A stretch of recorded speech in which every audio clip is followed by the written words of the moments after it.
సైనిక తిరుగుబాటును ఉక్కుపాదంతో అణిచివేసింది టర్కీ ప్రభుత్వం. సర్కార్పైకి దండెత్తిన వారిని ఎక్కడికక్కడ అరెస్టులు చేసింది. ప్రస్తుతం దేశంలో పరిస్థితి పూర్తిగా అదుపులో ఉందని ప్రకటించింది. అటు కొత్త ఆర్మీ చీఫ్ గా దుందర్ను నియమించిన అధ్యక్షుడు ఎర్డోగాన్ ప్రజల మద్దతుతో గెలిచిన ప్రభుత్వాన్ని కూల్చడం ఎవరి తరమూ కాదని ప్రకటించారు. ఓవైపు సైనిక దాడులు, వారిని కట్టడి చేసేందుకు ప్రభుత్వం చేపట్టిన చర్యలతో అతలాకుతలమైన టర్కీలో పరిస్థితులు ఇప్పుడిప్పుడే కుదుటపడుతున్నాయి. అధికారాన్ని హస్తగతం చేసుకునేందుకు సైన్యంలోని ఓ వర్గం చేసిన తిరుగుబాటుతో టర్కీ రణరంగంగా మారింది. పోలీసులు సైనికులకు మధ్య జరిగిన కాల్పుల్లో దాదాపు 200 మందికి పైగా మృతి చెందారు.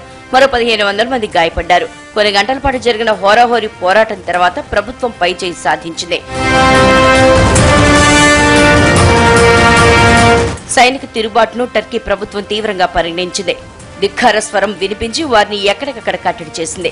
దేశవ్యాప్తంగా దాదాపు 3000 మందిని అరెస్ట్ చేసింది. తిరుగుబాటుకు సైన్యంలోని ఓ వర్గం మాత్రమే మద్దతిచ్చింది. అటు ప్రజలు కూడా ప్రభుత్వానికే అండగా నిలిచారు.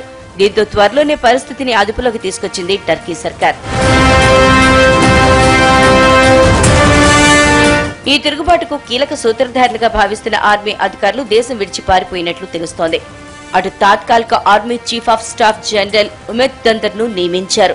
తిరుగుబాటుకు కారణంగా భావిస్తున్న 29 మంది కర్నల్, 5 ఆర్మీ జనరల్స్ ను తొలగించారు. దేశవ్యాప్తంగా 2700 మందికి పైగా న్యాయమూర్తులను కూడా విధుల నుంచి తప్పించేశారు.